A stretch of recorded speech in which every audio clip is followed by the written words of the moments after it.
বাইরে ভালোই তো ঠান্ডা পড়লো, তো চলো ঘরে এবার একটু চিকেন স্টু বানানো যাক। একদম অন্যরকম ওয়েতে করব আজকের এই চিকেন স্টুটা।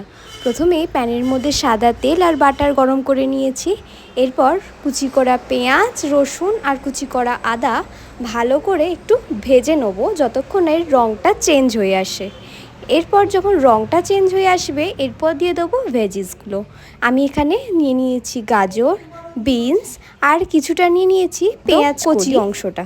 এবার সমস্ত ভেজিটেবলসগুলোকে ভালো করে 2-3 মিনিট ধরে রান্না করে নিয়েছি। এরপর দিয়ে দিয়েছি সুইট কর্ন, এটা অপশনাল, তোমরা দিতেও পারো নাও দিতে পারো। আর যে আগে থেকে মাংসটাকে সেদ্ধ করে রেখেছিলাম সেটা হাতের সাহায্যে ছিঁড়ে নিয়েছি, সেটাও এর মধ্যে দিয়ে 2-3 মিনিট এটাকেও ভালো করে রান্না করে নিলাম। এরপর দিয়ে নিলাম নুন আর গোলমরিচের গুঁড়ো, সবটাকে আবারও ভালো করে মিশিয়ে নেব। এরপর দেবো মেন যেটার জন্য স্যুপটা এরকম ক্রিমি হয়েছে, এটা হলো কর্ন বাটা। সেটা দিয়ে ভালো করে 2-3 মিনিট আবার নেড়ে নিচ্ছি।